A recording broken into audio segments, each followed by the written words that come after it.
And I am really pleased to be here with you and to share an outstanding group of panelists who are going to share different perspectives on our sector and different solutions that they are envisioning to making it a better sector.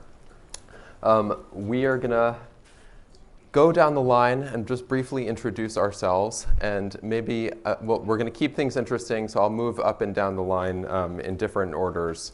But maybe Jason can get us started just by briefly introducing yourself for 1 minute, and then we'll dive into the substance of the panel. But we'll come down the line in this direction. That's great. I'll do it in 30 seconds. So I'm Jason Palmer. I'm a deputy director at the Gates Foundation, and I head up our higher education innovation practice. One of the biggest things that we do is invest in research on product efficacy.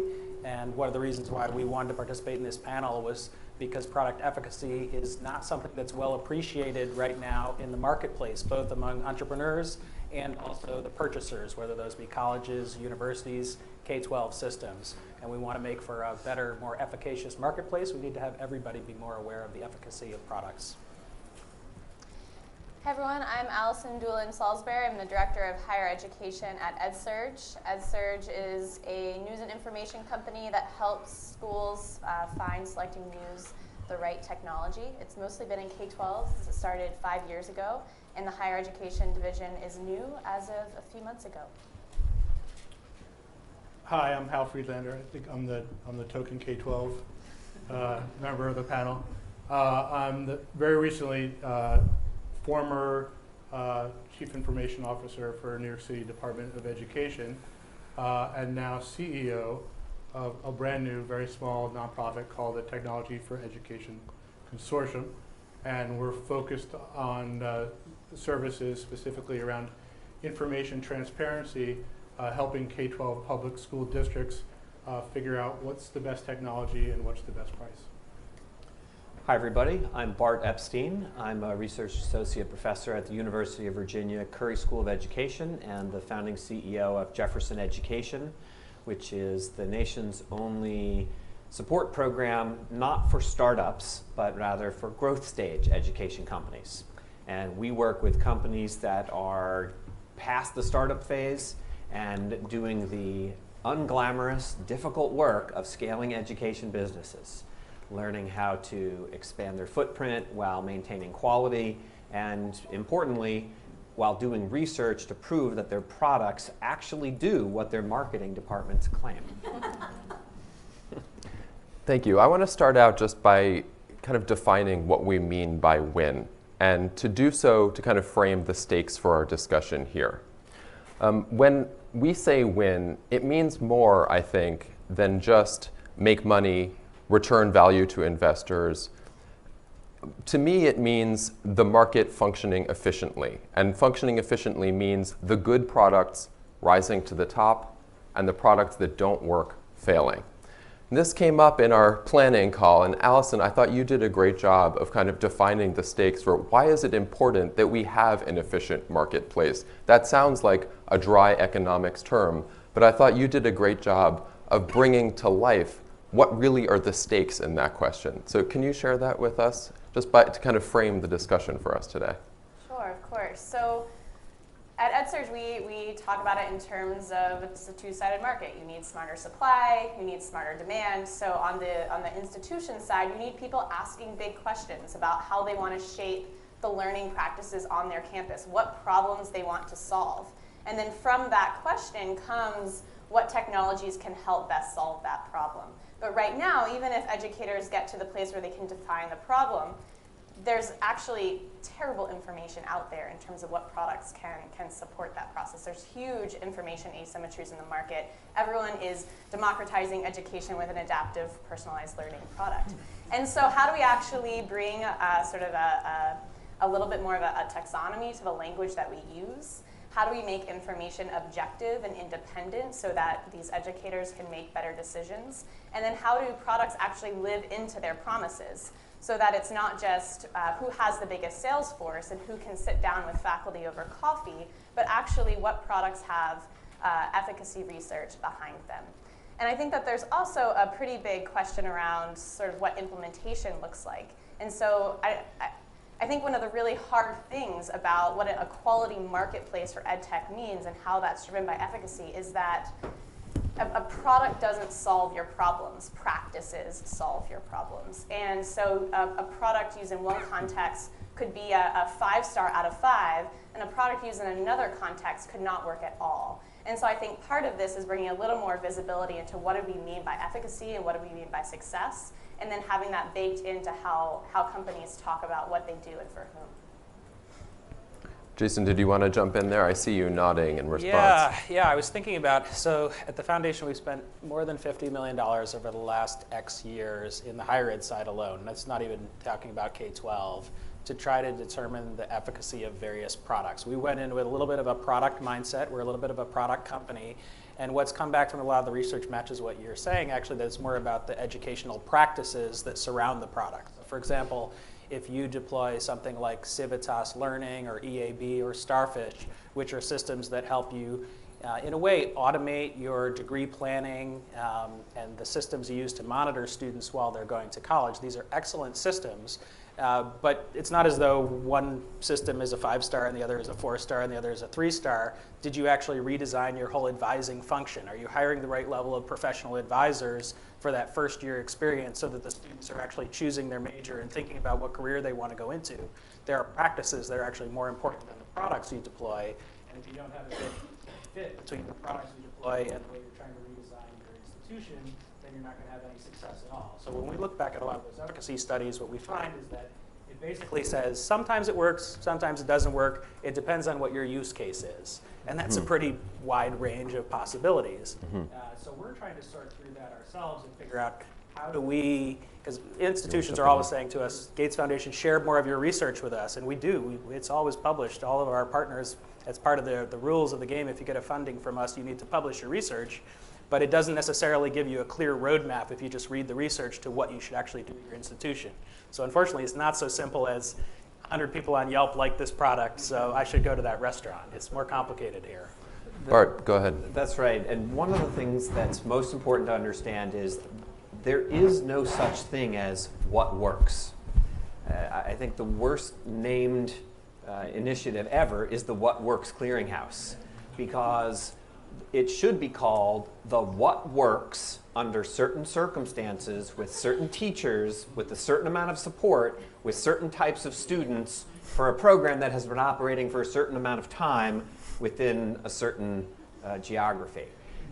A program that works in one district may not work in another one, and something that works for a big state university may not work in a small liberal arts college, or it may work with subsets of students. And so when I think about how you define winning, and we are going to be winning like you have never seen before, it is an objective. Don't get sick of winning. It's true. It means every student is matched with the support that helps them succeed. And this fiction we have that there is one program that's magically perfect and can be adapted to everyone, I think we will look back on it in a few years and realize how simplistic it is. It's just like food. You cannot serve one food for lunch here, a single spoonful of something that everyone will love and will meet everyone's nutritional needs. So the question that we wrestle with at the University of Virginia is, how do we work on this issue of information symmetry that Allison mentioned, and how do we encourage higher ed leaders to become smarter consumers who can make more informed decisions and can learn to demand proof that products do what they say? Because in general, we find right now that very few EdTech companies are investing money in research for one reason. And that reason is no one is demanding it. If you, as higher ed leaders, don't demand it and you don't use it as the basis for your decision making, you shouldn't be surprised when decisions are made based on marketing and branding instead. Hal, maybe you can jump in here because I know we've had some debate about where is the responsibility. Is it on the supply side or on the demand side to bring efficiency into a market? And obviously both play a role, but I know you have a very clear view about who is responsible for doing what to make this market work better. A few individuals that I'm blaming for this. I guess a couple of things just on the conversation a minute ago, and this will get to the answer your question. I worry a little bit that, and this happens with school districts for sure, I get a little bit worried about the snowflake conversation. So in a lot of procurement conversations, you put 10 people at the table to have a procurement conversation, you go off in 50 different tangents because everyone is explaining their circumstance and scenario and how specific it is to the climate in their microclimate in the valley that they live in. And they don't necessarily think about what's actually common about what their objectives and goals are and what their needs are, and how that common objective, that common need might allow them to actually participate in information gathering, whether it's studies or other information, in a way that influences their decision making because they feel so unique. And because often I think we have a habit of talking about all the variation, all the input, all the context and subcontext. We have a tendency to talk about this in very complicated ways. From a district superintendent perspective, when that conversation goes that direction, it's not that they glaze over, it's just we're pissing them off even more than they're already pissed off about. And this gets to the answer to my particular point of view. Superintendents are pissed off in K-12 districts around the country. They're angry. We had a mini workshop this morning where a superintendent for a small district said that he was angry. He was furious at the situation with buying products. And he very clearly feels like, and my experience in New York City Department of Education, we all very clearly feel like there's a big responsibility on the provider side that they're just not meeting. There's self-policing, there's the kind of work that happens, let's say, in the payment card industry, where there's an agreed upon set of standards. It doesn't always work. But by and large, with the billions of transactions that happens every day in the country, it usually works. It works a significant amount of time. And the consumer felt like they had a good experience, and everyone down the chain feel like they have a good experience, and the provider of all those services made money. In the EdTech world, schools don't feel like that. They don't feel like they're getting a good experience by and large.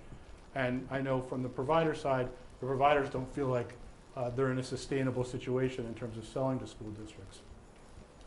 I really believe that the providers have a long way to go because honestly, school districts are busy educating children. Technology providers are busy making technology. The school system folks are going to have a certain role to play, and that role should broaden.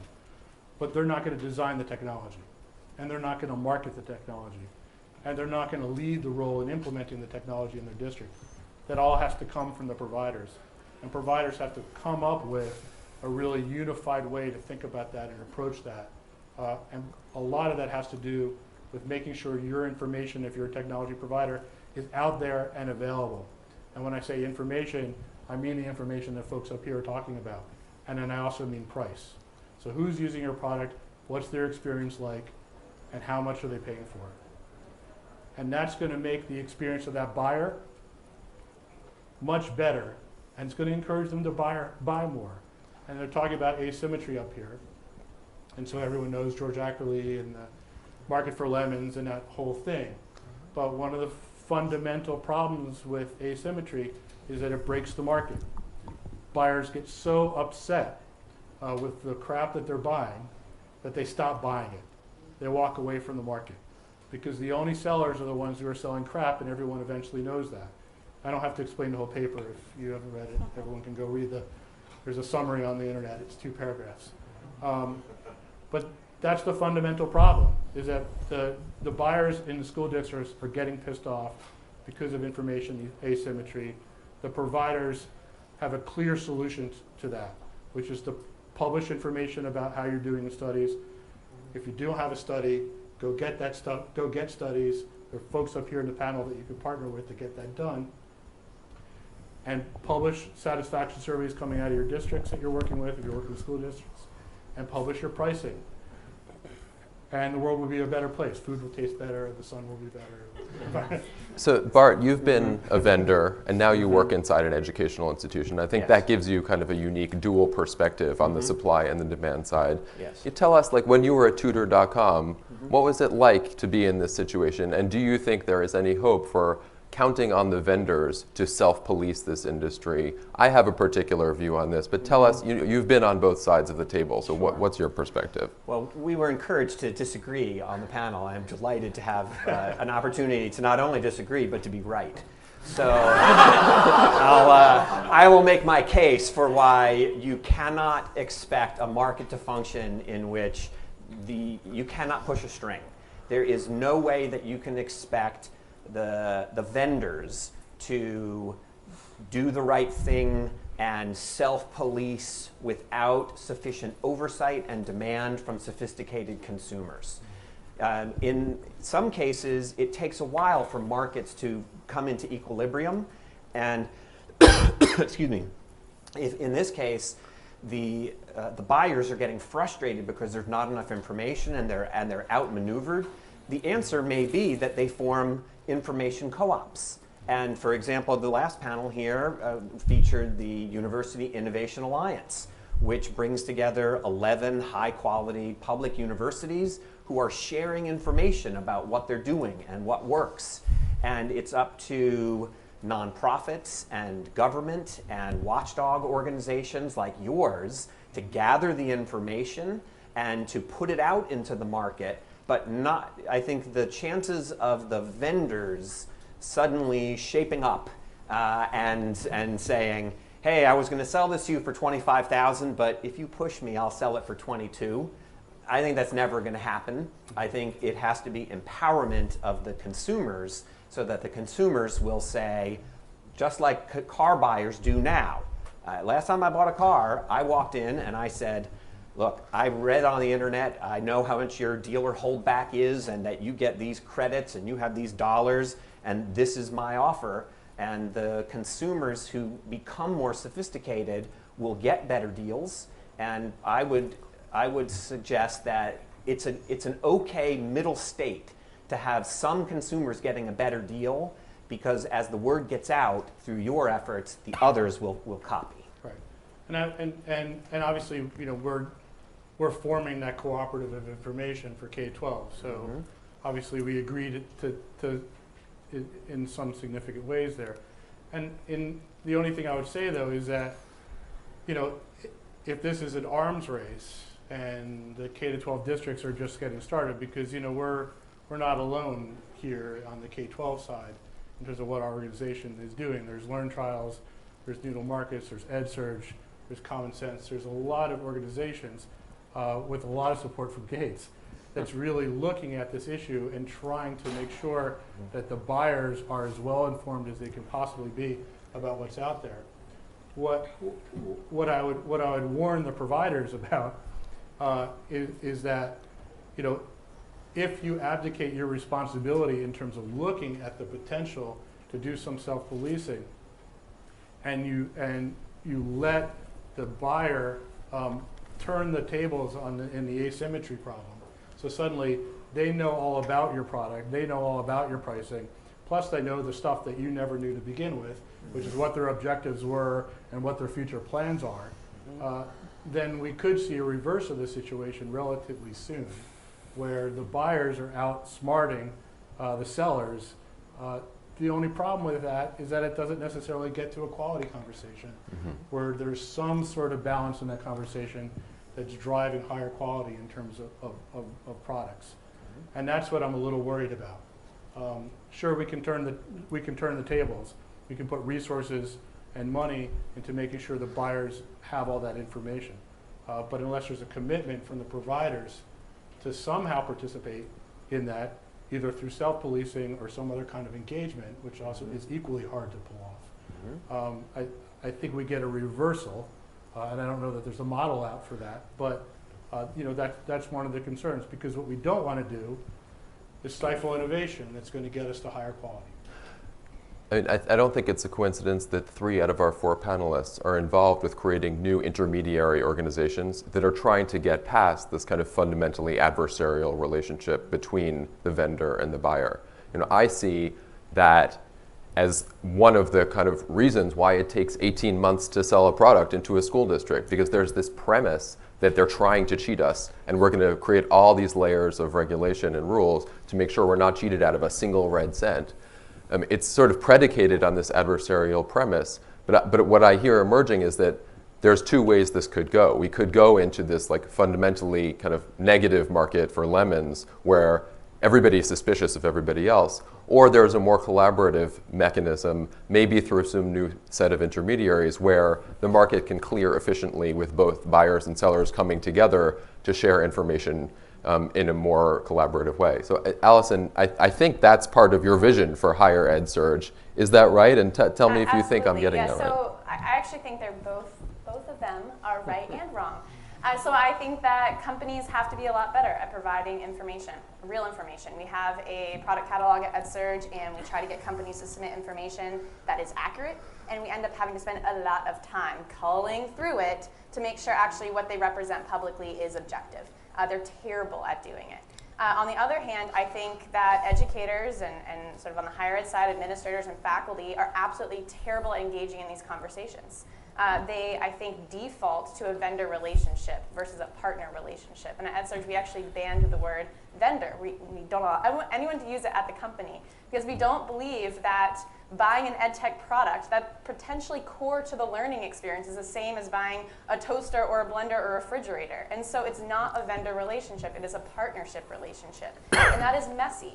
And I think that there's a few schools doing it really well. So I think there's 2 in the room. There's ASU Action Labs and also a small liberal arts school, Davidson College, that's really incubating within sort of partnerships with companies. And so that the actual product design process is based on a campus experience. A number of people know Civitas. Civitas got its start for 2 years piloting with 6 schools in really deep ways. So it's no surprise that they've really gotten it right. So I think that actually the conversation has to be companies being more forthright and more transparent. It has to be schools, administrators, and faculty being sort of driving smarter, asking smarter questions. But also the third thing I think is we have to create spaces, ideally on campuses, where these things are happening at the same time. These people build partnership relationships, and schools are involved from the very start of a product, so that they're not just consumers, but they're actually producers of these technologies. And Jason, Bart earlier referenced the What Works Clearinghouse, which was like the federal government, Department of Education's attempt to try to bring some research-driven order to the marketplace. Right. And when I was at Wireless Generation, I recall like 2 things worked in the What Works Clearinghouse in middle school, all of middle school products. Right. They basically applied this gold standard level of research that nobody could reach. Right. What I see Gates doing, and tell me if this is correct, is kind of filling the role of the government in this place, where the government let us down. They never figured out how to be the FCC or the National Highway Transportation Commission, whatever your favorite kind of regulatory agency is. And the Gates Foundation has stepped in and is investing in the creation of these new sets of intermediaries to try to make the market work better. Is that a good summary of your strategy? Well, it sounds great, actually. I wish I could say that was as clearly conceived of a strategy. We do see the problems between suppliers and buyers right now in the marketplace, and we're just trying to provide intermediaries that can provide better information for decision makers, and that's kind of where we stop right now. But what we're thinking about is, and we think of this a little bit from a medical model. If you think about the Gates Foundation, probably 4/5 of our spending or investment each year is on the medical side of the house. So it's investments in vaccines and vaccine delivery and global development in other parts of the world. And so we kind of look at what's happening in education as medicine circa 1890, when everybody had their new tonic that was going to help you live longer and make you feel better. Mm-hmm. And so we're looking really closely at the medical model. We don't think there needs to be an FDA. That would be kind of the same mistake as the What Works Clearinghouse. Although it is interesting to note, things that have gone through and actually done all the work to get that gold standard, folks like the CUNY ASAP program enormous improvements in graduation rates for community college students who are willing to commit to full-time study, take 15 credits. If you follow the full CUNY ASAP model with the full support, it's basically spending an extra $5,000 to get another college graduate, and it's the best investment you can make in community colleges. So the few that have gone through that process it's gold standard, and they're great. But not every organization can spend $1 million or more, just like, well, we don't have the FDA in education, thank goodness, because not every organization could spend $800 million to get their drug proven all the way through. But there are things in the medical model that we should really think about and try to emulate. For example, if you do a study where you have 50 students trying this particular program over here the new way, and you have 50 students random controlled trial trying it a different way, and you can see the results in terms of their grade increase on a standardized test from pre-test to post-test, there's something to be said for that. That's not quite phase one, but that's something that if you actually have one researcher conduct that study over the course of a semester, you can have something meaningful that then when you go to the next college or university, you say, we actually had a researcher who worked on this program. It was an small RCT design trial. Here's what the results were. That shows you have kind of a efficacy mentality, so to speak. So we're thinking about what are the things that we can do to bring more of this medical model of evaluation to programs. We do it for all of our investments, but it's not something that the industry has kind of caught a hold of. We think if there were lightweight, less expensive, $100,000, $200,000, things like what Bart and the University of Virginia are trying to do could be really powerful here, because they're less expensive ways to demonstrate you care about efficacy, you're trying to measure efficacy, and you want your product to be better. I think there's one version of this story in which the core problem is a principal agent problem, meaning that the people who are making the decisions in school districts or in universities are not the end users of the software, and their incentives are misaligned. And when you have that misalignment of incentives, you will always have products that are not as good as they could be, because products will be sold for the interests of the buyers, not of the users. But what I hear emerging from the panel is actually a somewhat different view, because the solution to the principal agent problem is a more consumer-driven decision-making process, where the end users have more power, more voice in the decision-making. Jason, what I hear you saying is that, in fact, in the market for tonics, the patients don't actually know. What you're saying is, we actually need to create some other mechanism, not a patient-driven or educator or student-driven approach, but a more top-down model, a research-driven model, maybe a lightweight research-driven model that provides not a consumer solution along the lines of a Yelp or a TripAdvisor, but more of a more practical research-driven approach. Is that fair? Or yes. And then Bart. I think we think the education market writ large needs to get smart about this, because if you actually start thinking efficacy-oriented, your products will be better, and you're not going to have a heavy hand of regulation come down on you.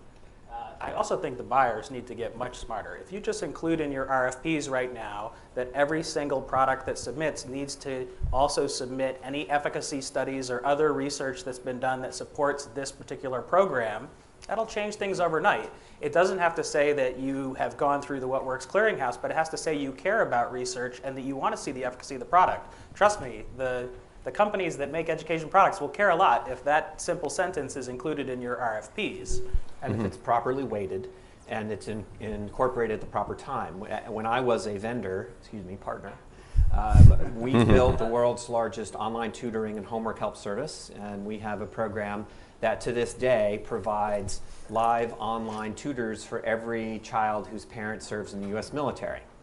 And we worked with schools and local libraries, and I can think of dozens of procurements in which we went through the entire sales process, and at the very, very end, after we had been selected and it was just filling out the final paperwork to get the check cut, someone would say, can you send me over whatever, I have to check the research box.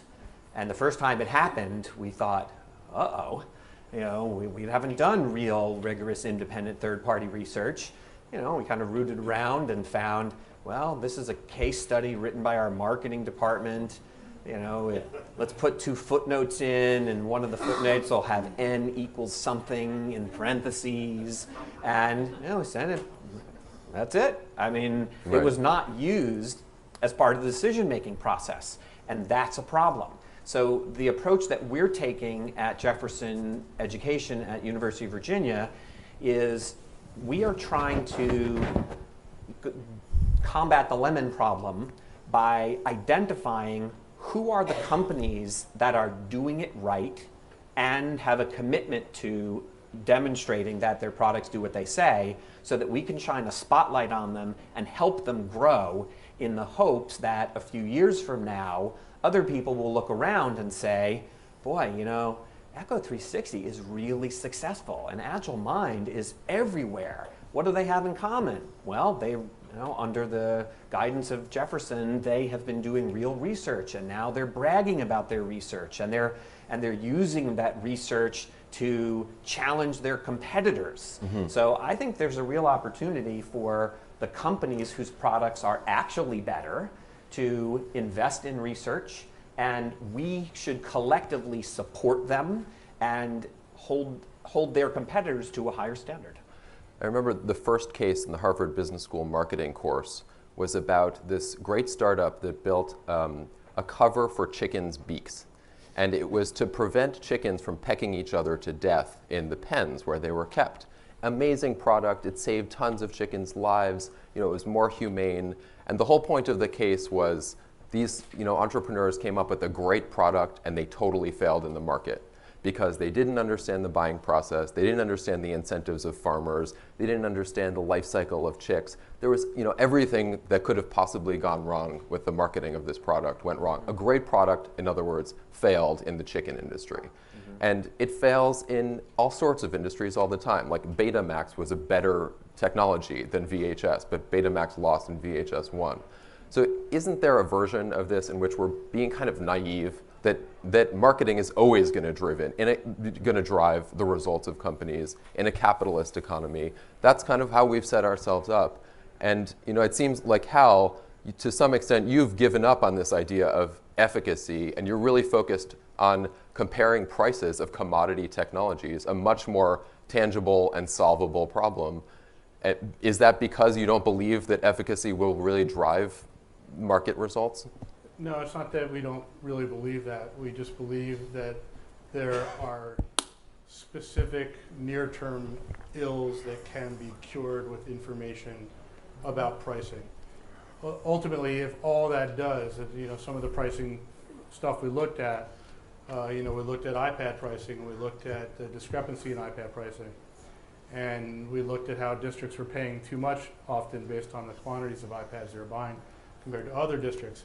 And when we did our basic back of the napkin calculation on the overspend, it looked to us like $50 million a year that U.S. districts were overspending on iPads if they knew what other districts were buying.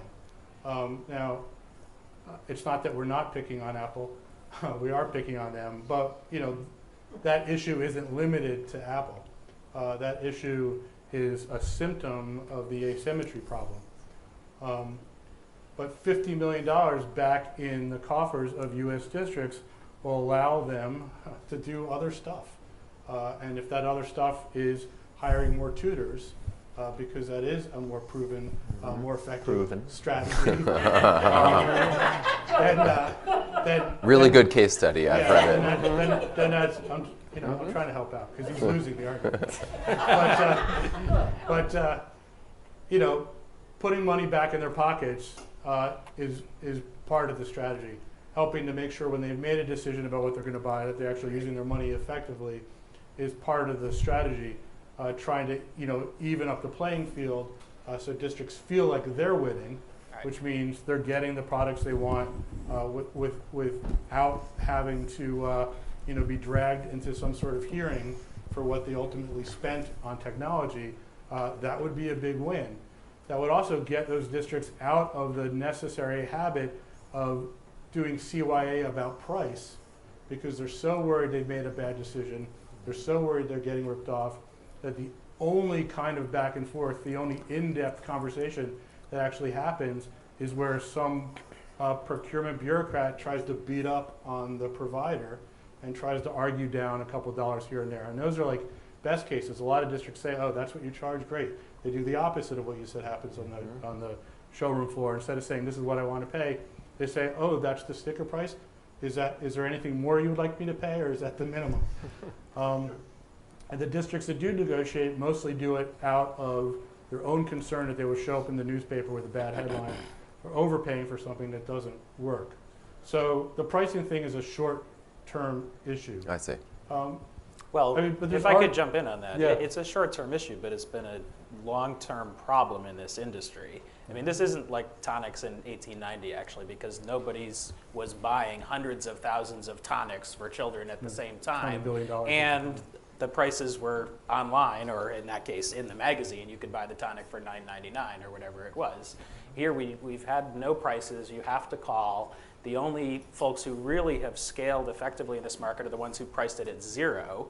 Yep. It's still mystifying to us why more products have not said it's $99 a student or $49 a student. Put that price out there, enable people to purchase. Most, especially, I used to be in K-12, but many K-12 districts can make $25,000 purchases or less without going to a school board.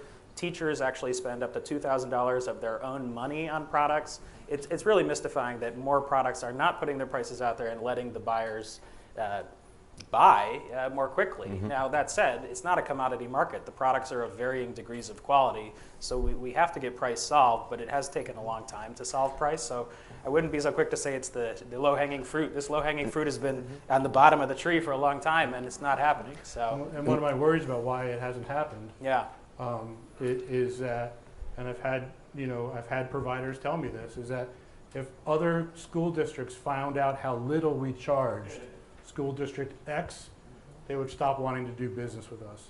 Right. And they're counting on this discrepancy in order to make the margin they need to make in order to keep doing business and to grow that business.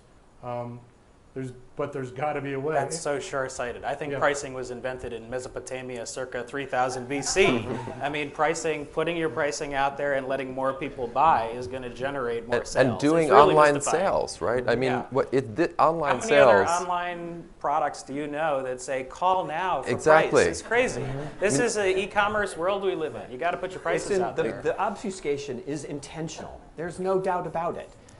So we also run a fund. We invest in companies, and we are trying to find the companies who are going to succeed while doing it right. Mm-hmm. And it works better to start building a relationship with a buyer in which you create a collaborative conversation to understand what their problems are, and meanwhile you're listening. And then you set up a pilot, and it's like you're boiling the frog in water slowly. You're developing the relationship, and when a pilot is highly likely to lead to a sale. And a mistake that many universities make is they pilot something against nothing, as opposed to saying, we've identified a need, and this something seems like it could be a fit. Let's find out what else could be a fit, and then evaluate them and pilot one or two of them, and then make a decision. Because when you do a pilot of something against nothing, you almost always have an interested party who is an innovator who has put their personal capital behind it. And in those cases, the companies, we should not expect that without pressure they will do anything different. And in the consumer context, which we referenced, there are third-party information sources. Mm-hmm. Consumer Reports is the work of a nonprofit foundation that famously doesn't take ads, unlike all of the education journals and conferences. And if there is not going to be a government role for something so complicated, and I think there is not a reasonable way to have government set standards in such a complicated space, we should be talking about how to have organizations like yours and state cooperatives and industry associations that are cross-functional do and share that kind of research, so that when we do research, we can say the best product is winning, and here are the standards that we define, and then we publish it, and let's publish the winners and losers. And let's shine a light and say, this company has a 2% pricing difference between all of its customers, and this one has a 40% pricing difference. And not only in the pricing, but in the outcomes. We're in the early days, and we need to collectively put that pressure on. Allison, I'd be interested in hearing your thoughts about, like, what has EdSurge thought about publishing pricing for products and efficacy. You know, when I read EdSurge, sometimes I feel a little bit confused. Like, it sounds like it's written for teachers, or the K-12 version is, but it's got this like very VC EdTech flavor to it also, like the ka-ching section, which is all about funding events, which I doubt really teachers care about very much. So is it because you're kind of trying to work for two different masters and get readership in two different markets? And well, they have two publications. Who do you work for, and how do you think EdSurge could play a role in this space? Or do we need state cooperatives and nonprofits like Bart is talking about? Yeah, so EdSurge started for entrepreneurs. That was the original audience. There was absolutely no one speaking to them. It was a nascent market. It started to provide sort of a community for people doing something that no one had done before. And then very quickly it became clear, actually Betsy went to her first ever, Corcoran, our founder, went to her first ever education conference, and I believe it was like the Aspen Ideas Festival education version. And afterwards she asked all the entrepreneurs how did it go, and they said it was amazing. She asked the educators how did it go, and they said it was the worst conference I've ever been to. And in all her years of covering emerging technology industries, she had never seen such a division between two parties before. And so actually she saw a tremendous need and opportunity to actually create a place where both could talk to one another. And so, of course, we do our ka-ching reports because people want to know the state of funding. We believe transparency there is really important. But increasingly, we're becoming a home and building an audience of educators and administrators, both in the K-12 side and actually with higher ed. Our primary audience is higher ed. It's the institutions. Because we believe that if we can figure out how to serve them and how to actually support them in driving smarter demand, then smarter supply will happen. And so it's been a bit of a bridging effort, but we actually think it's really important to serve both. From the pricing perspective, we try to do pricing on our index. We have an EdTech index. It's kind of like a Yelp for EdTech. We do teacher reviews, things like that. And it's incredibly difficult. We sometimes have to go and pull public records and hang that contract over their head and say, if you don't give us a better price than the one that's here in this public document, we'll use this one. And that's pretty much the only thing that oftentimes gets them to actually sort of confess to what they want their public price to be. But I think part of this is also complicated by the fact that sort of price and efficacy isn't actually oftentimes the thing that drives the decision after a pilot. That's oftentimes right. It's actually faculty satisfaction. So we've been doing a pretty deep dive recently into digital courseware, which is a really nascent field of technologies that allows you to do teaching and learning fully online in blended environments. Sometimes it's adaptive.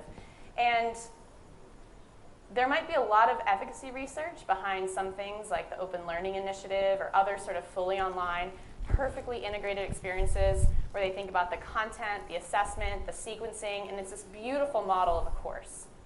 But then faculty don't actually want to use it because they want more control. They say, I don't actually like that question. I want to replace it with my question. Or I don't want to do that unit now. I want to do it later. And efficacy and sort of the user experience of the faculty start butting up head to head. And so I do not envy those companies trying to make those decisions. Because on one hand, you have people saying, what works, what works, what works? And on the other hand, you have faculty saying, I'm literally not going to use it unless I have more control. And so I think it's actually way more complicated than what the price is. I think entrepreneurs are held to much actually more complex and messy standards than price. It sounds like an echo of the conflict that exists in terms of whether there's centralized control of things like pedagogy, curriculum, Right. or whether there's more local control. So Yeah. you end up with the same kind of issues. Show up whether they're buying an EdTech product or whether they're trying to decide and implement a standard curriculum. I wonder if that's why we've arrived at this kind of equilibrium of freemium, where when the price is zero, the teachers don't actually, or faculty don't actually have a lot of control over new features in the product because you're getting it for free. So you can't demand that much of your partner or your vendor.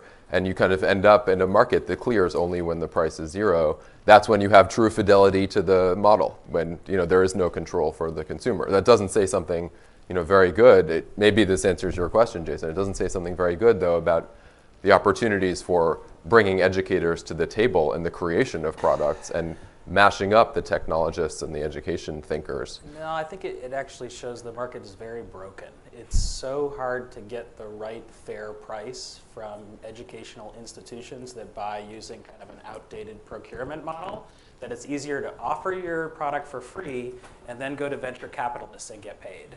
That's really not a sustainable model in the long run. Yeah. And despite the fact that we're at a conference where that's a lot of companies' business model right now, that's not going to work in the long run. Companies need to figure out, and this is a system-wide problem that we want to be part of solving, how do we make this a less friction-filled process for everybody? Exactly. How can educators pay the right price, a fair price for products that work with a little bit more research about its efficacy and more attention paid to that by everybody in the whole system so that it generates better outcomes for students? I am very worried that we're in a system right now where it's not sure whether these products are actually improving outcomes. They are being adopted willy-nilly. Superintendents are upset, faculty are upset, and we don't know what the outcome's going to be. Yeah. And now that said, there are a number of good products in there, but if you're one of the folks that provides a good product, please, please be on the front end of the efficacy train, because otherwise all those other bad products are going to crowd you out when the system comes crashing down. Exactly. Go ahead, Bart. And we should also be collectively thinking about how to reallocate federal research dollars, because right now, speaking of principal agent problems, if you ask university leaders what are the 10 or 15 products they collectively spend the most money on, and then you go to IES and NSF to look and see what research they're doing, there is not a significant amount of spend on the products that are being most heavily used. I meet with college and university leaders all the time, and they tell me that they're spending hundreds of thousands or millions of dollars on products, and they're really worried that someone has sold them a bill of goods and it actually doesn't do anything, and they wish that someone would do real A/B Pepsi challenge type research, not research done that's of interest to faculty researchers. That kind of basic research is important. Or marketing departments. Or marketing departments, but I mean the major research institutions and the major research organizations. They largely drive the agenda of what gets researched.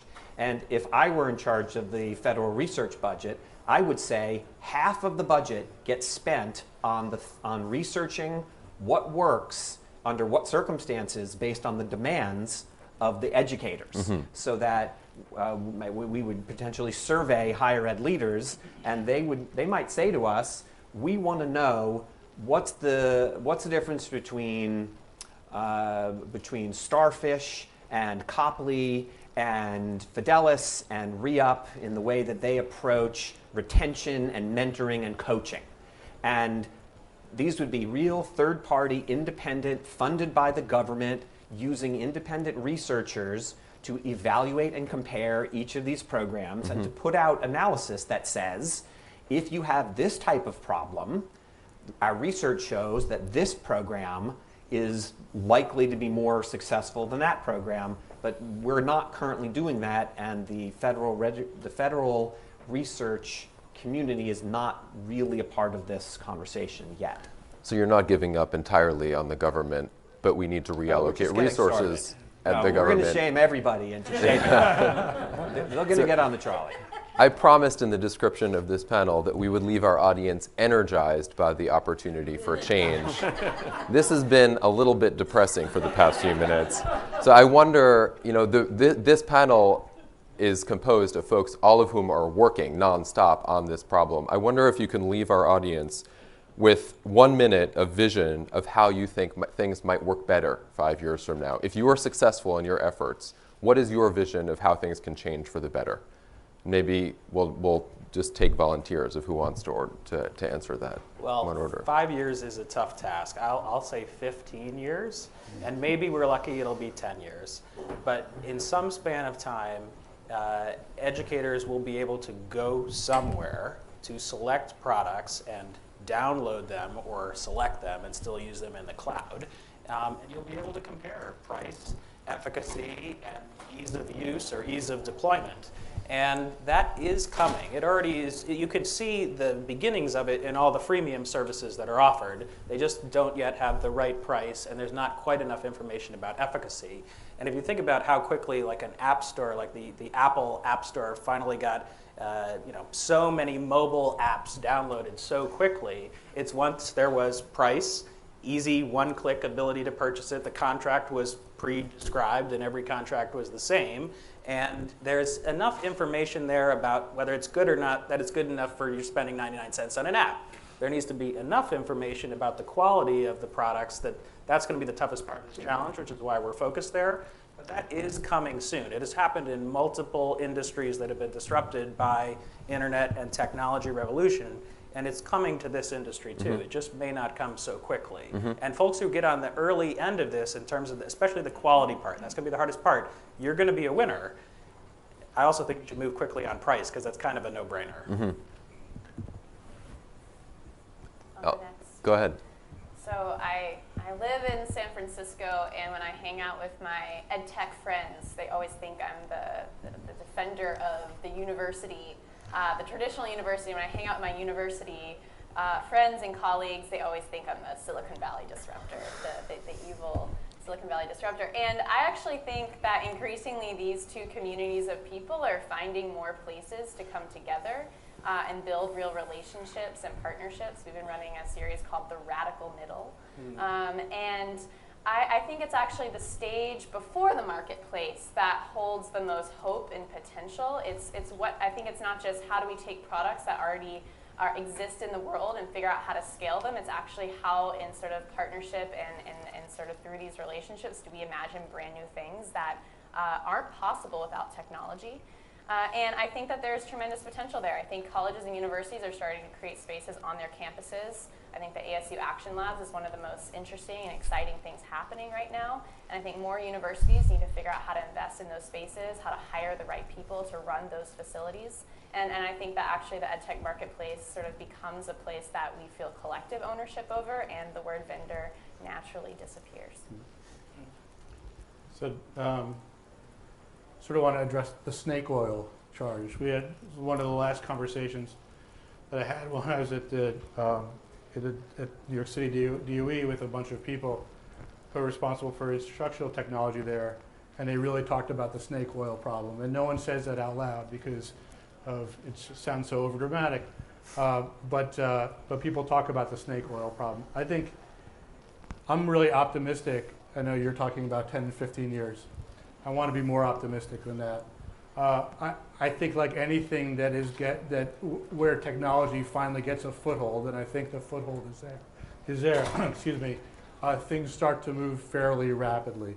That you see advances aligned with the advances that happen in technology, and just like technology has accelerated every other aspect of our economy and what contributes and participates in our economy, we'll see it accelerating what happens in terms of education. It's already causing disruption. There's already fantastic products out there that people are using every day, and amazing cases out there in U.S. School districts in terms of what they're doing with technology. If we sounded negative, it's because the opportunity, well, we haven't captured it yet.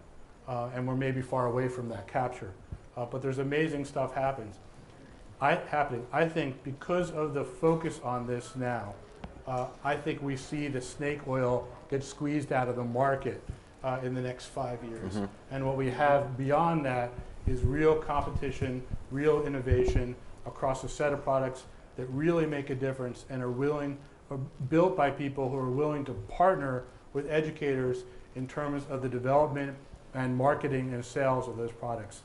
I think the snake oil folks are the losers.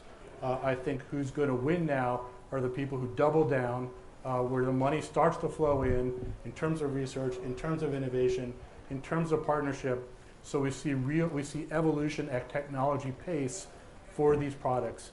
And if that happens, and I think things are really well positioned for that right now, if that happens in 5 years, there's no more snake oil, no more conversation about what price is, because all that does is protect the snake oil.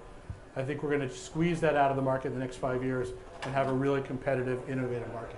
Here, here. Bart will give you the last word. All right. First, I want to announce I'm creating a new artisanal snake oil line. It's made in Brooklyn. It has some fantastic properties that have been overlooked for many years. I think that I'm very optimistic. We're in the early days of a technology revolution, and the forces are all aligned in the right direction. Transparency, accountability, they're only increasing.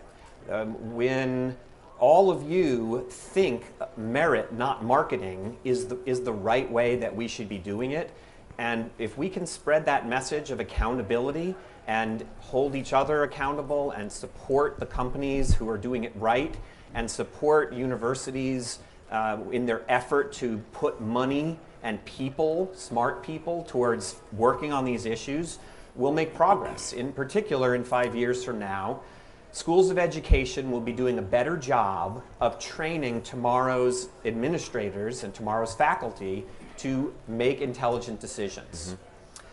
Investors will be more willing to put money into companies that spend money on efficacy research, because efficacy research will play a more central role in whether products succeed. So I think we can get there, and we can do it, but we are all a part of it. Each of us is a little bit, and I think we can do it. Please join me in thanking our panelists.